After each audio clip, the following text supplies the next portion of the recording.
My dear students, according to given video, I am going to explain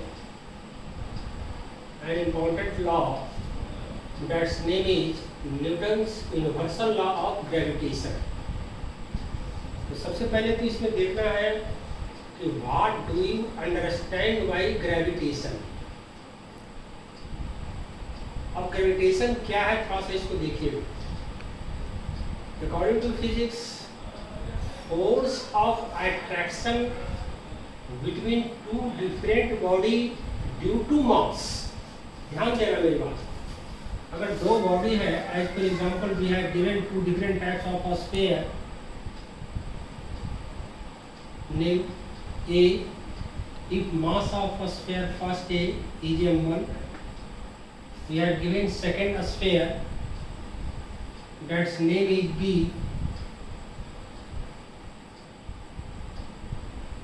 Mass of B is m2. दो sphere है A and B. m1 represent mass of A and m2 represent mass of B. अब है कि इस inverse में कोई भी दो body, any types of two different body, due to mass, there is a force of attraction act between them. इस पूरे यूनिवर्स में कोई भी दो बॉडी के बीच due to mass force of attraction work करता है. Such types of force of attraction is known as gravitation. So gravitation या gravitational force means force of attraction acting between two different body due to mass.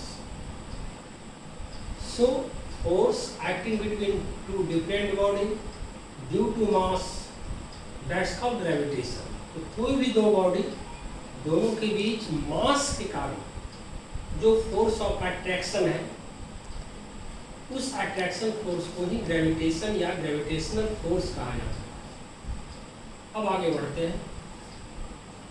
A scientist named Newton gives his important law related gravitation and that law is known as Newton's universal law of gravitation. If force of attraction acting between two different bodies represented by symbol F, then that value of force will be directly proportional to m1 multiply m2. ध्यान रखिएगा, Newton ने अपने universal law में बतलाया है कि इस दोनों के बीच लगने वाला जो फोर्स होगा, वह फोर्स जो होगा दोनों के मास के मल्टीप्लाई का डायरेक्टली प्रोपोर्शनल. इसका मतलब यदि m1 इंक्रीज करता है तो f इंक्रीज करेगा, m2 इंक्रीज करता है तब भी f इंक्रीज करेगा, अगर m1 डिक्रीज करता है तब f डिक्रीज करेगा, अगर m2 डिक्रीज करता है तब f डिक्रीज करेगा. So there is a force of attraction acting between two different body due to mass, and that force is directly proportional to m1 multiply m2, where m1 represent mass of A and m2 represent mass of B. This law of first part, and that value of force here F represent force of attraction acting between A and B due to mass. That force is known as gravitation. That force is inversely proportional to r square, where r represent center separation between them. जहाँ r जो है दोनों के बीच का centre separation है. अगर a के centre को और b के सेंटर को मिला दिया जाए और दोनों के बीच का सेपरेशन को r मान लिया जाए तो f is inversely proportional to r square. r जो है दोनों के बीच का सेपरेशन है. तो इस लॉ को दो भागों में, टू पार्ट में कन्वर्ट किया सकता है. According to first part, there is a directly proportional relation between f and m1 multiply m2 and inversely proportional relation between f and r square. तो अगर r का वैल्यू इंक्रीज करता है according to given relation, अगर दोनों के बीच का separation बढ़ेगा तो f का वैल्यू डिक्रीज करेगा, अगर r का वैल्यू डिक्रीज करता है तो f का वैल्यू इंक्रीज करेगा. सो न्यूटन ने लॉ ऑफ ग्रेविटेशन को क्लियर करने के लिए एक मैथमेटिकल एक्सप्रेशन दिया and according to given mathematical expression, F is directly proportional to m1 multiply m2 divided by r square. ध्यान रखना मेरी बात।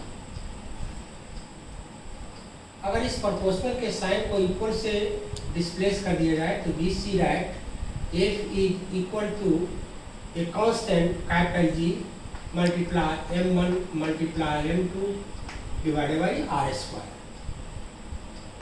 Here capital G is a constant and such type of constant या given constant is known as universal gravitational constant. एक बड़ा important constant है। इस ब्रह्मांड में कोई भी दो बॉडी है, दोनों के बीच लगने वाले फोर्स के वैल्यू को निकालने में इस कांस्टेंट का यूज किया जाता है। इस कांस्टेंट को यूनिवर्सल ग्रेविटेशनल कांस्टेंट कहा जाता है।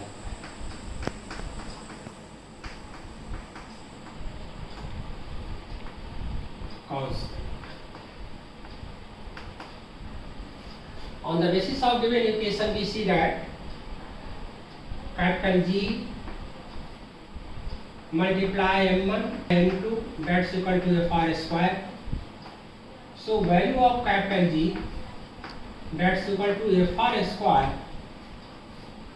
divided by m1 multiply m2.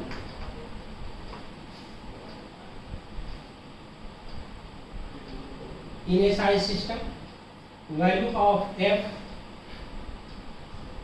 in a SI system, unit of F is Newton, unit of R is meter, so unit of R square is meter square, unit of mass kg multiply kg that's equal to kg power plus 2.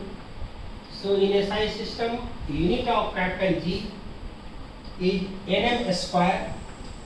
It means Newton meter square पर kg square. इस तरह से Newton's law of gravitation से हम लोग को capital G, जिसको universal gravitational constant कहा जाता है, जिसका एस आई यूनिट मिलता है, and value of S I unit of capital G, it means international system, in international system unit of capital G is Nm square पर kg square, and value of capital G, ध्यान रखना इसके value को याद रखना है। Numerical में इसका वैल्यू होगा 6.67 into 10 to the power minus 11 and unit Nm square per kg square.